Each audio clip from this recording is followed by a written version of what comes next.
Greetings from Edu Aspirants and YouTube channel on academics, competitive exams, entrance exams, as also for enrichment of knowledge. In the series of our videos on India 27, this is chapter Welfare and the first of the two videos, the Ministry of Social Justice and Empowerment. SJ&E was bifurcated in two departments, which are Department of Social Justice and Empowerment and Department for Empowerment of Persons with Disabilities. Let us see what we have for you in these two videos. Welfare of Scheduled Castes and Scheduled Tribes. The following acts aim at curbing untouchability and atrocities against SCs and STs and are therefore very important. 1. The Protection of Civil Rights Act 1955, and 2. The Scheduled Castes and the Scheduled Tribe Prevention of Atrocities Act 1989. Protection of civil rights in pursuance of Article 17 of the Constitution of India. These are the things you have to remember and keep revising. Which article deals with protection of civil rights? Like this. The Untouchability Offences Act 1955 was enacted, that is under Article 17. Subsequently, it was amended and renamed in the year 1976 as the Protection of Civil Rights Act 1955. Rules under this act are the Protection of Civil Rights Rules 1977 were notified in 1977. Scheduled Castes and the Scheduled Tribes Prevention of Atrocities Act. The Scheduled Castes and the Scheduled Tribes Prevention of Atrocities Act 1989, the POA. So, Prevention of Atrocities Act was enforced in 1990. The legislation aims at preventing offences by persons other than Scheduled Castes and Scheduled Tribes against them. Scheduled Castes and Scheduled Tribes Prevention of Atrocities Amendment Act 2015 and 2016, the POA Act. The amendments in the POA Act broadly cover 5 areas: special courts for the speedy trial of offences of atrocities against the members of SCs and STs, and specification of exclusive special public prosecutor are provided. A new chapter relating to rights of victims and witnesses is inserted. Certain duties and responsibilities are imposed on the state for making necessary arrangements for protection of victims, their defendants and witnesses.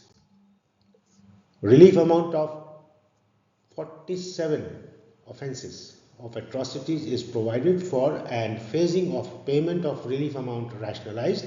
Relief amount is between 85,000 and 8,25,000 rupees depending upon the nature of the offence.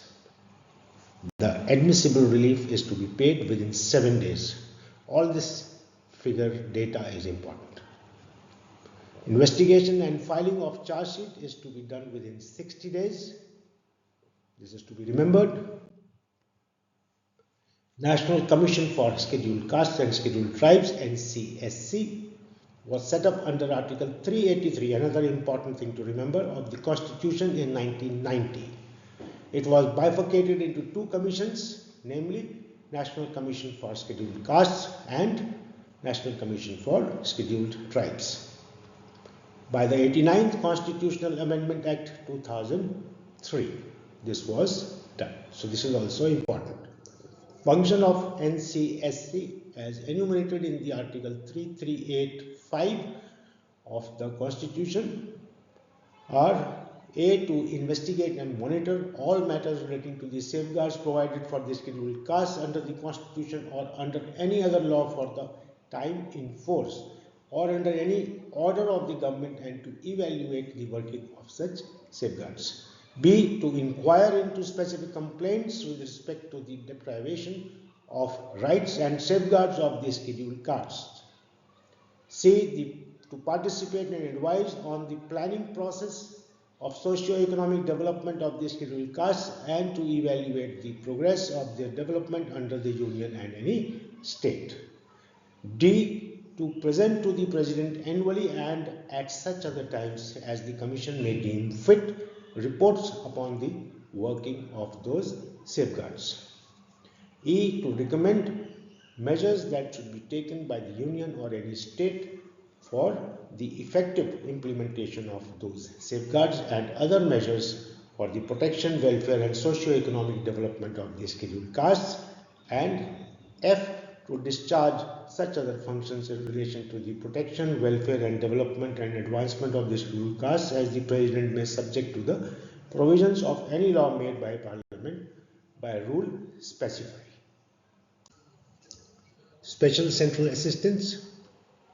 A. Scheduled Caste Subplan SC/SP 100% grant is given to the states/union territories to upstart family-oriented schemes of economic development of SCs living below the poverty line. B. Scheduled Caste Development Corporations SCDCS identify eligible SC families and motivate them to undertake economic development schemes. Sponsor the schemes to financial institutions for credit support, providing financial assistance in the form of margin money at low rate of interest and subsidy in order to reduce the repayment liability, and providing necessary tie-up with other poverty alleviation programs.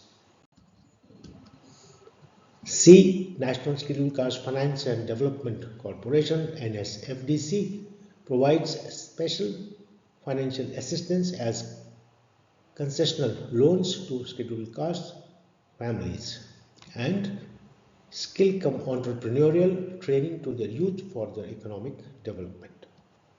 D. Venture Capital Fund for Scheduled Castes promotes entrepreneurship among the scheduled castes and provides concessional finance to them.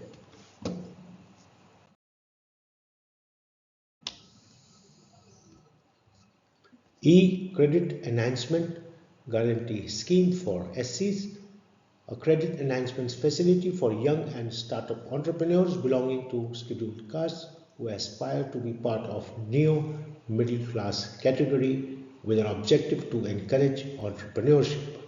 F. National Safai Karamcharis Finance and Development Corporation NSKFDC. The target group of the corporation are scavengers. Welfare of persons with disabilities. The Department of Disability Affairs is the nodal agency for matters pertaining to disability and persons with disabilities. There are 2.68 crore persons with disabilities in the country, 1.5 crore men and 1.20 crore women approximately.